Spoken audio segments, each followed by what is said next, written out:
నమస్కారం. ఉద్యోగులు, పెన్షనర్లు, ఉపాధ్యాయులకు సంబంధించిన ప్రతి అప్డేట్ మన ఛానల్‌లో వస్తుంది. తప్పకుండా సబ్స్క్రైబ్ చేసుకోండి. వీడియోస్ అయితే లైక్ చేసి ఉండండి. వివరాల్లోకెళ్తే సమస్యల వలయంలో తెలంగాణ రాష్ట్ర పెన్షనర్లు అంటూ న్యూస్ అయితే హైలైట్ కావడం చూస్తున్నాం. నిజంగా ఇది 100% కరెక్ట్. ఎందుకంటే ఎన్నో సార్లు అసెంబ్లీ సమావేశాలు నిర్వహించారు. కేబినెట్ సమావేశాలు పలుసార్లు నిర్వహించడం జరిగింది.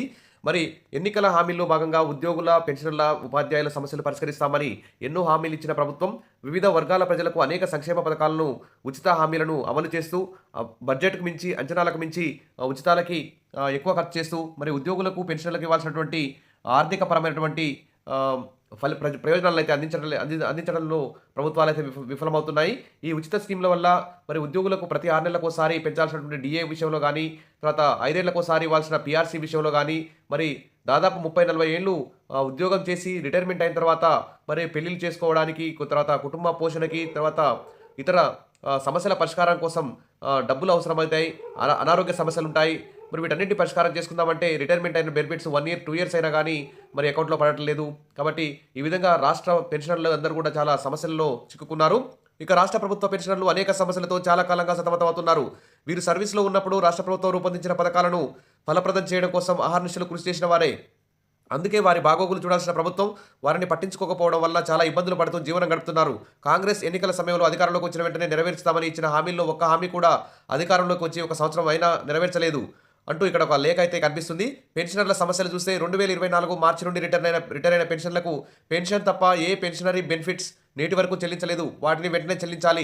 పెండింగ్‌లో ఉన్న మెడికల్ రియంబర్స్‌మెంట్ బిల్లులు వెంటనే చెల్లించాలి. బకాయి పడిన కరువు భత్యం విడుదల చేసి నగదుగా ఒకేసారి చెల్లించాలి. స్పెషల్ టీచర్ల సర్వీస్‌కు నోషనల్ ఇంక్రిమెంట్స్ మంజూరు చేసి పెన్షనరీ బెనిఫిట్స్‌కు అనుమతించాలి. తెలంగాణ మొదటి పీఆర్సీ రికమెండ్ చేసినట్టు జూలై 2018 నుండి 20 సంవత్సరాల సర్వీస్‌కు పూర్తి పెన్షన్ ఇవ్వాలి. సీపీఎస్ రద్దు చేసి పాత పెన్షన్ విధానం ప్రవేశపెట్టాలి.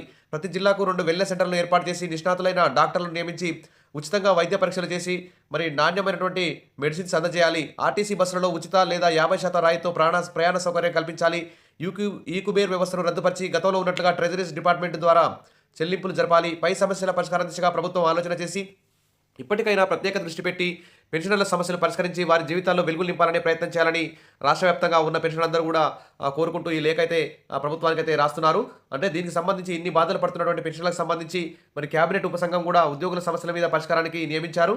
ఆల్రెడీ బట్టి విక్రమార్క, కేశవరావు ఆధ్వర్యంలో మరి ఖచ్చితంగా డిసెంబర్‌లోనే ఉద్యోగులు, పెన్షనర్లతో సమావేశం కావాల్సి ఉండే కేబినెట్ సబ్ కమిటీ కనీసం ఈ జనవరి నెలలోనైనా కేబినెట్ సబ్ కమిటీ ఉద్యోగ సంఘాలను పిలిచి చర్చలు జరిపి ఉద్యోగులకు, పెన్షనర్లకు, ఉపాధ్యాయులకు సంబంధించిన ప్రతి ఆర్థికేతర అంశాలన్నింటినీ పరిష్కరించి కనీసం ఈ బడ్జెట్‌లోనైనా ఉద్యోగులు, పెన్షన్‌లకు సంబంధించిన ప్రతి ఆర్థిక సమస్యను పరిష్కరిస్తారని చెప్పి పెండింగ్ డీఏలు, తర్వాత పీఆర్సీ కమిషన్ గానీ, తర్వాత ఏరియర్స్ గానీ ఇవన్నిటిని కూడా తర్వాత ఈహెచ్ఎస్ సంబంధించి కూడా పరిష్కరిస్తారని చెప్పి ఆశిస్తున్నారు. Wish all the best. మరిన్ని అప్డేట్స్ కోసం మన ఛానల్‌ని ఫాలో అవుతుండండి. వీడియోస్ అయితే లైక్ చేస్తూ ఉండండి.